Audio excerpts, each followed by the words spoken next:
હરિદ્વારમાં શાંતિકુંજ ખાતે 6 નવેમ્બરથી શરૂ થયેલ ગાયત્રી પરિવારના પ્રણેતા આચાર્ય શ્રીરામ શર્માની જન્મ શતાબ્દી મહોત્સવ પ્રસંગે ગાયત્રી યજ્ઞનું આયોજન કરવામાં આવ્યું હતું.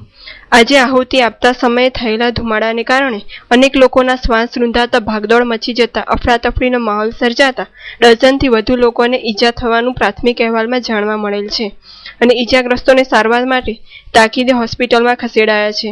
જોકે ગુજરાતની કોઈ વ્યક્તિઓ તેમાં ઘાયલ થઈ નથી. આ સમારોહ તારીખ 11મી નવેમ્બર સુધી ચાલનાર છે. આજે ત્રીજા દિવસે ભારતભરમાંથી 5 લાખથી વધુ લોકો ઉમટી પડ્યા હતા. પોલીસે ઘટના સ્થળે પહોંચી સ્થિતિને કાબૂમાં લઈ લોકોને શાંતિ જાળવવા અપીલ કરી છે.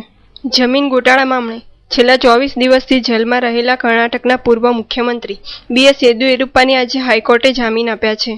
સાથે તેમને પુરાવાની છેડછાડ ન કરવા અને સાક્ષીઓને પ્રભાવિત ન કરવાની કડક ચેતવણી પણ આપવામાં આવી છે. ઘણા દિવસો પહેલા અદાલતે એક મામલે તેમને જામીન આપ્યા હતા, પરંતુ અન્ય એક મામલે અરજી ઉપરનો ફેસલો 7મી નવેમ્બર સુધી સ્થગિત કરવામાં આવ્યો હતો.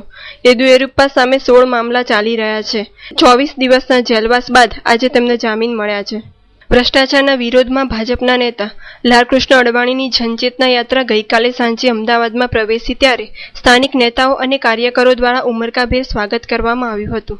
જનચેતના યાત્રા નિમિત્તે ઘાટલોડિયામાં યોજાયેલી જાહેર સભાને સંબોધતા અડવાણીએ જણાવ્યું હતું કે ગુજરાતે એટલી સફળતા મેળવી છે કે વિકાસ જોવો હોય તો ગુજરાતમાં જવું પડે તેમ દેશ અને દુનિયામાં કહેવાઈ રહ્યું છે. આ બાબતોનો શ્રેય તેમણે મોદીને આપ્યો હતો, કારણ કે મોદીએ ભ્રષ્ટાચારને ખતમ કર્યો છે. અડવાણીએ માંગણી કરી હતી કે કેન્દ્ર સરકાર ચોમાસુ સત્ર પહેલા કાળા નાણાં અંગે શ્વેતપત્ર બહાર પાડી નામો અને રકમ જાહેર કરે. કેન્દ્ર સરકારના ભ્રષ્ટાચારને કારણે લોકશાહી કલંકિત થઈ છે.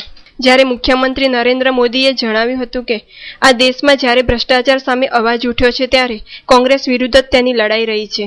જયપ્રકાશ નારાયણે લડત ચલાવી ત્યારે ઇન્દિરા ગાંધીની સરકાર ગઈ અને ત્યારબાદ રાજીવ ગાંધીની પણ. આ તમામ સરકારો ભ્રષ્ટાચારને કારણે મોતને ઘાટ ઉતરી છે. અડવાણીની આ તપશ્ચર્યાને ગુજરાતનું સંપૂર્ણ સમર્થન છે.